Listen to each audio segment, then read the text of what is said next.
বাংলাদেশ একটি কৃষি প্রধান দেশ। এদেশের অর্থনৈতিক চালিকা শক্তির সিংহভাগ আসে কৃষি থেকে। এদেশের মাটি কৃষির জন্য একটি আশীর্বাদ। দেশের মোট কর্মসংস্থানের 2/3 এই কৃষির ওপর নির্ভরশীল। ক্রমবর্ধমান জনসংখ্যা বৃদ্ধির কারণে দেশের খাদ্য চাহিদা বেড়েছে দ্বিগুণ। আর এই চাহিদা মোকাবেলায় সরকারের কৃষি বিভাগ আধুনিক কৃষি চাষাবাদের লক্ষ্যে কৃষিকে যান্ত্রিকীকরণ করেছে। একই জমিতে ভিন্ন ভিন্ন ফসল উৎপাদন করছে। রাসায়নিক সার ও কীটনাশক ব্যবহারের মাধ্যমে জমির এই উর্বরতা শক্তিকে দুর্বল করে দিচ্ছে। সেই সাথে ফসলের গুণাগুণ হ্রাস পাচ্ছে। পুষ্টি গুণহীন এ সকল কৃষিপণ্য ও খাদ্যদ্রব্য গ্রহণ করে দেশের সাধারণ জনগণ দীর্ঘমেয়াদী নানা রোগ ব্যাধির সম্মুখীন হচ্ছে।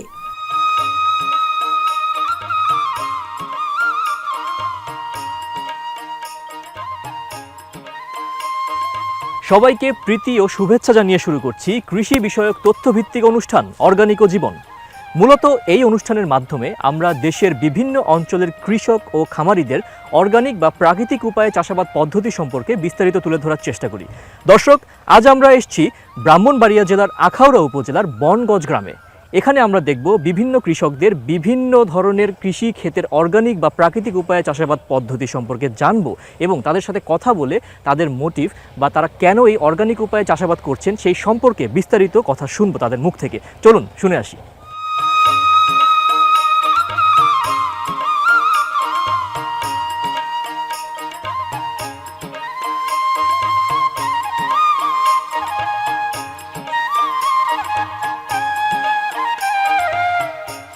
করলা বাংলাদেশের অন্যতম প্রধান একটি সবজি।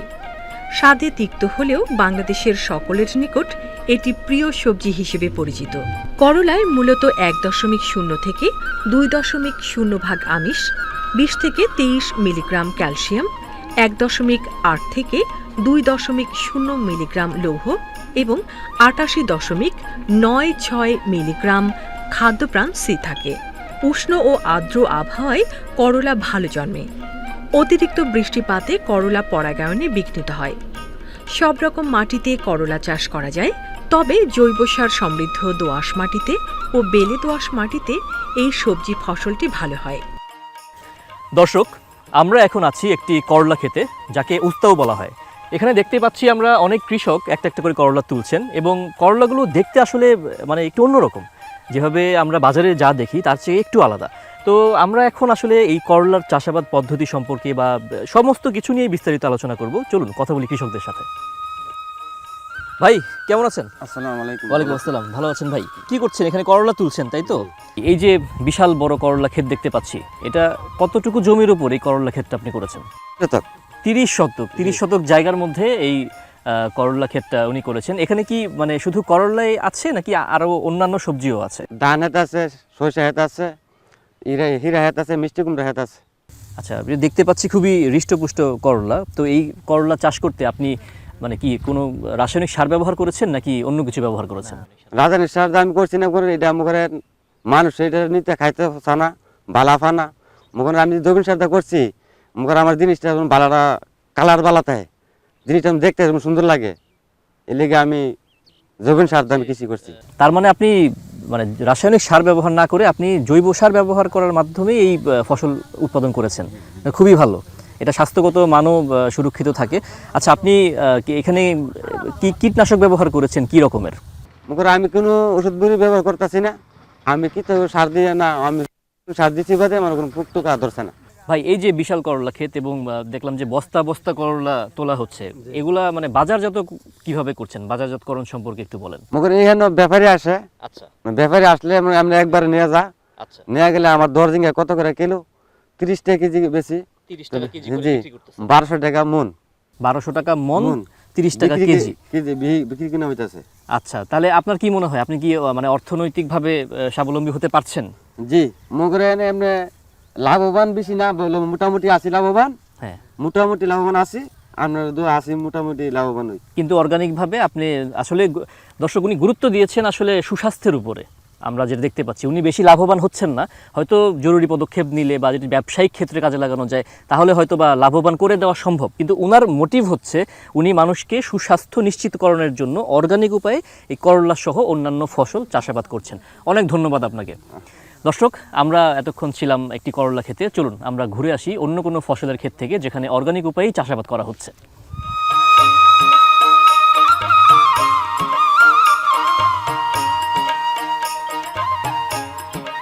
এছাড়াও মিষ্টি কুমড়াও একটি ফল জাতীয় সবজি।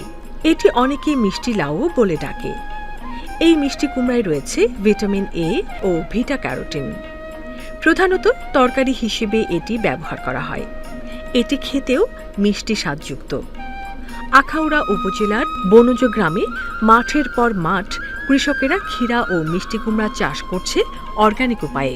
দর্শক, আমরা এখন এসে পড়েছি আরও একটি জায়গায়, বিশাল একটা ক্ষেতে, এবং এখানে আমরা দেখতে পাচ্ছি এক পাশে হচ্ছে ক্ষীরাই চাষ হচ্ছে, আরেক পাশে হচ্ছে মিষ্টি কুমড়া চাষ হচ্ছে। এখানে আমরা কৃষক ভাইদের দেখতে পাচ্ছি মিষ্টি কুমড়া তুলছে, কেউ ক্ষীরাই তুলছে। চলুন তাদের সাথে কথা বলে আসি।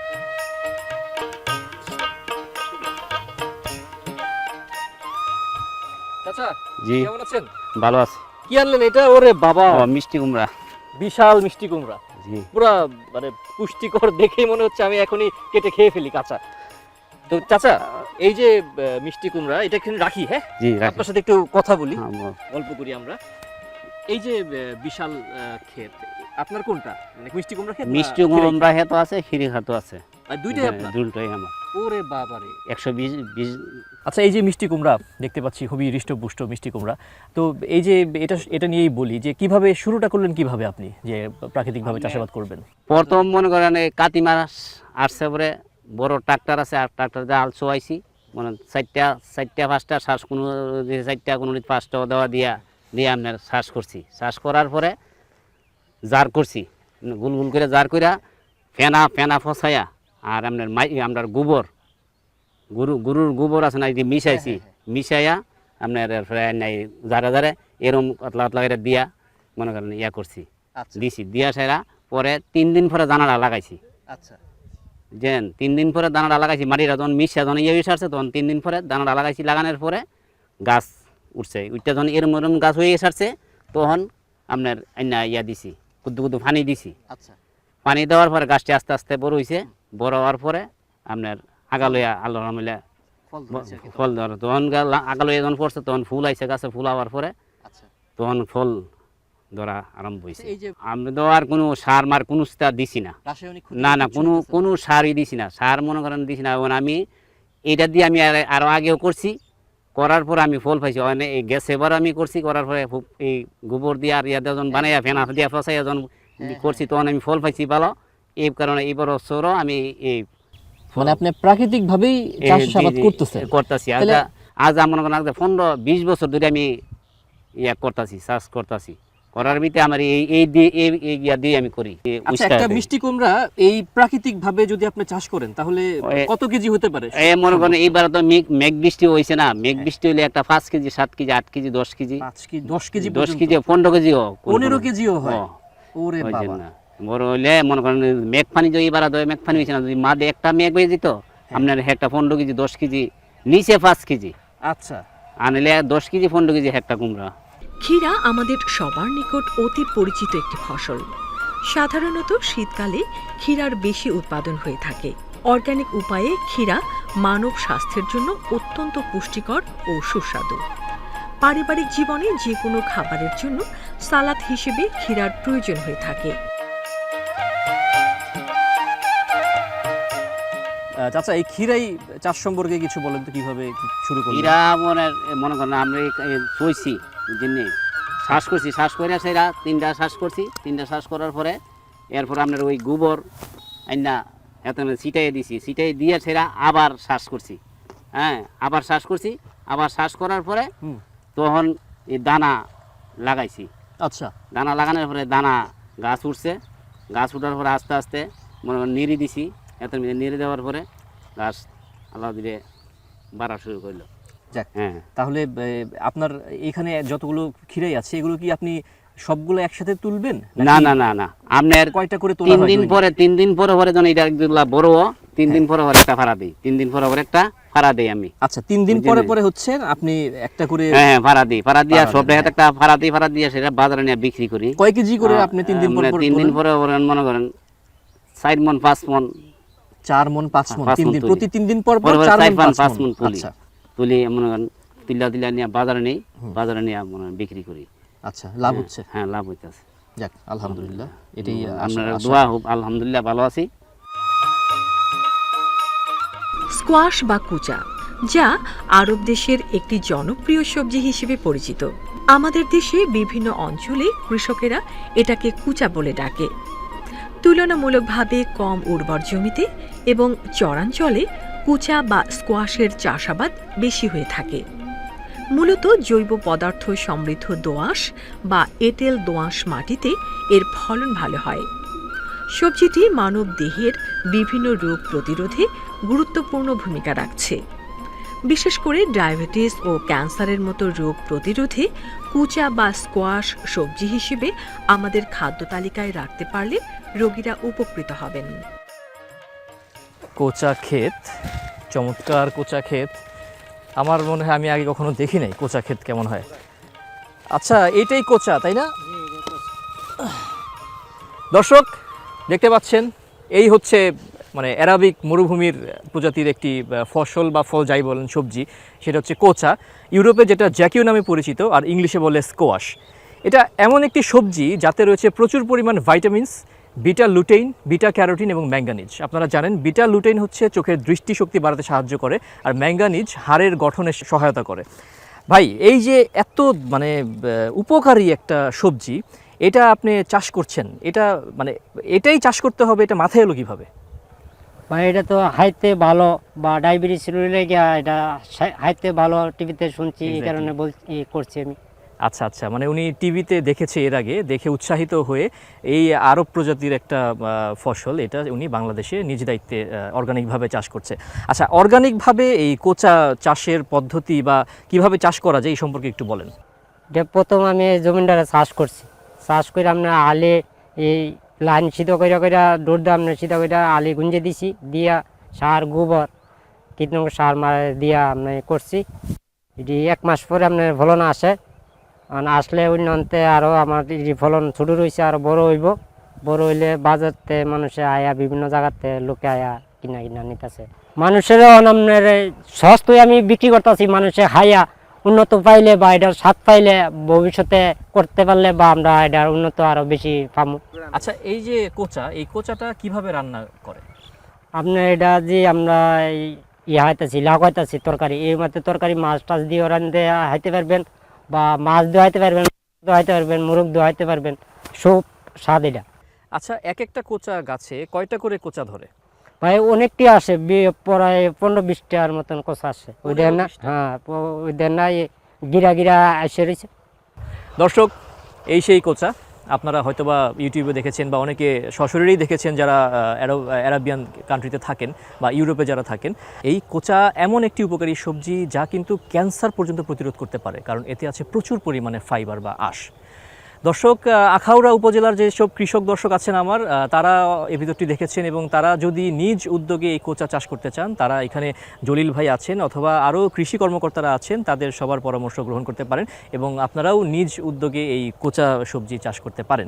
আসলে আমাদের প্রত্যেকেরই উচিত এই কোচা বা এই পুষ্টিকর সবজিটি গ্রহণ করে আমাদের খাদ্যের যে পুষ্টির ঘাটতি আছে বা যেসব উপকারী দিক আছে তা বজায় রেখে এটাকে খাদ্য হিসেবে গ্রহণ করা এবং নিজের এবং পরিবারের সকলের সুস্বাস্থ্য নিশ্চিত করা। নিরাপদ ও পুষ্টি সমৃদ্ধ ফল সবজি উৎপাদন প্রক্রিয়াকে আরও জোরদার করার লক্ষ্যে ব্রাহ্মণবাড়িয়া জেলার কৃষি সম্প্রসারণ বিভাগ কৃষকদের নানাভাবে সহযোগিতার হাত বাড়িয়ে দিয়েছেন। জেলার প্রতিটি কৃষক যেন প্রাকৃতিক উপায়ে চাষাবাদে আগ্রহী হন, সে লক্ষ্যে তারা কৃষকদের উৎসাহী করছে। দর্শক, আমরা এখন কথা বলবো ব্রাহ্মণবাড়িয়া জেলার আখাউড়া উপজেলার বাংলাদেশ অর্গানিক ফার্মার্স অ্যান্ড রিটেইলার্স অ্যাসোসিয়েশনের সভাপতি মোহাম্মদ মোশাররফ হোসেন ভাইয়ের সাথে। ভাই, এই উপজেলার যেসব অর্গানিক ফার্মার্স আছেন, যারা অর্গানিক বা প্রাকৃতিকভাবে চাষাবাদ করতে চায়, তাদের আপনারা কি কি সহযোগিতা করছেন?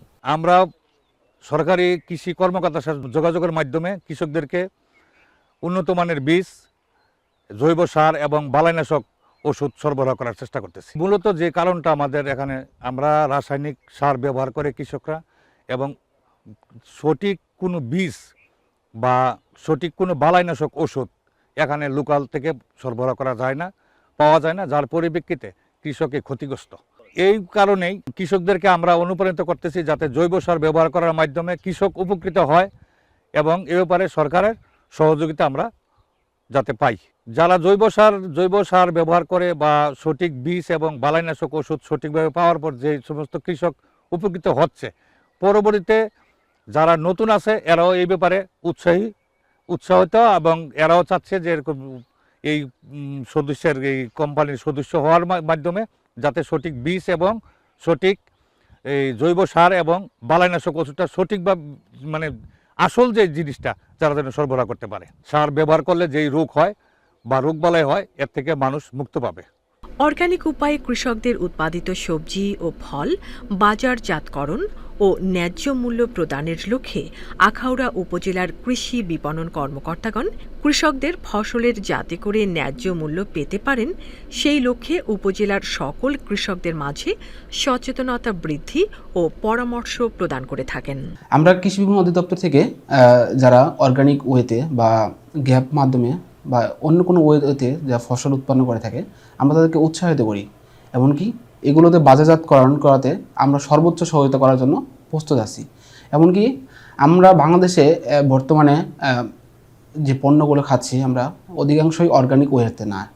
অর্গানিক ওয়েতে হলে কৃষক যেহেতু লাভবান হবে, ভোক্তাও সেভাবে লাভবান হবে।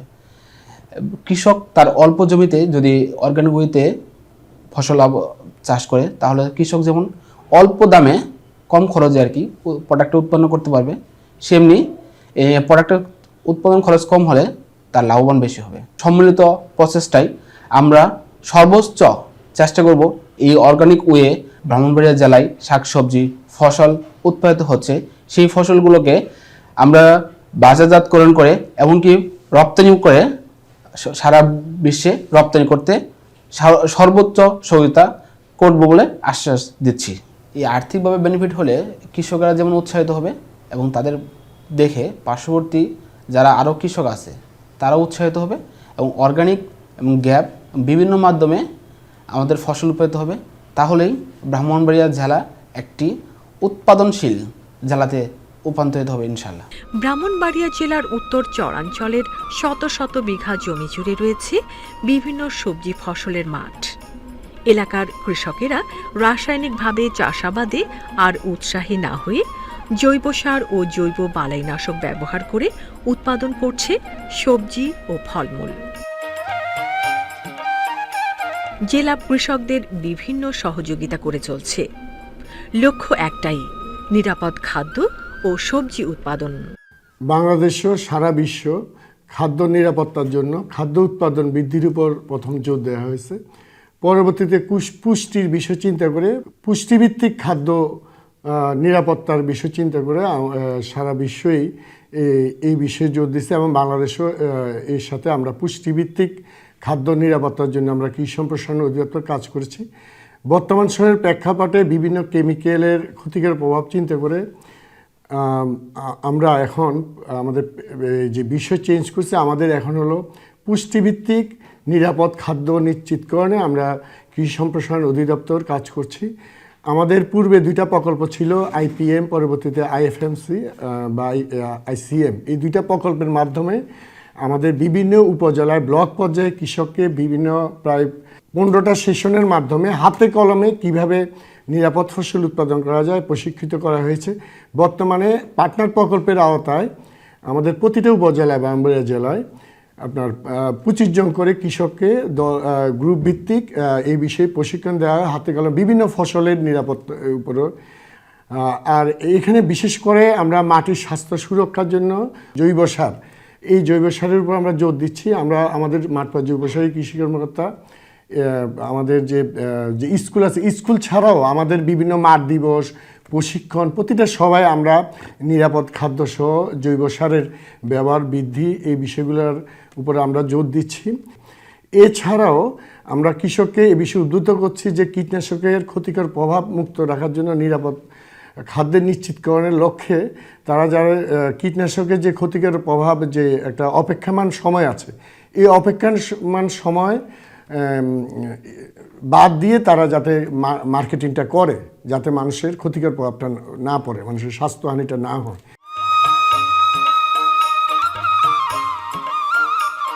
দর্শক, আপনারা যারা অর্গানিক বা প্রাকৃতিক উপায়ে চাষাবাদ করতে চান তারা যে কোনো পরামর্শের জন্য আমাদের সাথে যোগাযোগ করতে পারেন। আমাদের সাথে যোগাযোগের ঠিকানা প্রযোজক অর্গানিক ও জীবন, কক্ষ নম্বর 223, বাংলাদেশ টেলিভিশন, টেলিভিশন ভবন, রামপুরা, ঢাকা 1219। আজ আমরা ছিলাম ব্রাহ্মণবাড়িয়া জেলার আখাউড়া উপজেলার বিভিন্ন অর্গানিক ফসলের মাঠে। এখানে আমরা কথা বললাম এবং জানলাম বিভিন্ন কৃষকদের মনের কথা যারা অর্গানিক বা প্রাকৃতিকভাবে ফসল উৎপন্ন করছেন। আমরা একটা জিনিস খুব ভালো করে লক্ষ্য করলাম যে এখানকার কৃষকরা তারা অর্গানিকভাবে যে ফসল উৎপন্ন করছে সেটার অর্থনৈতিক লাভের চাইতে স্বাস্থ্যগত লাভের দিকে বেশি মনোযোগী, এবং এটাই আমাদের হৃদয় ছুঁয়ে গেল। দর্শক, আমাদেরও চাওয়া হচ্ছে দেশের প্রতিটি নাগরিক যেন নিরাপদ খাদ্য গ্রহণের সাথে সাথে নিজের সুস্বাস্থ্য নিশ্চিত করেন। সেই প্রত্যাশায় আজ বিদায় নিচ্ছি। দেখা হবে অন্য কোনো জেলার, অন্য কোনো জায়গার, অন্য কোনো অর্গানিক ফসলের মাঠে। সে পর্যন্ত ভালো থাকুন, সুস্থ থাকুন, অর্গানিকের সঙ্গে থাকুন।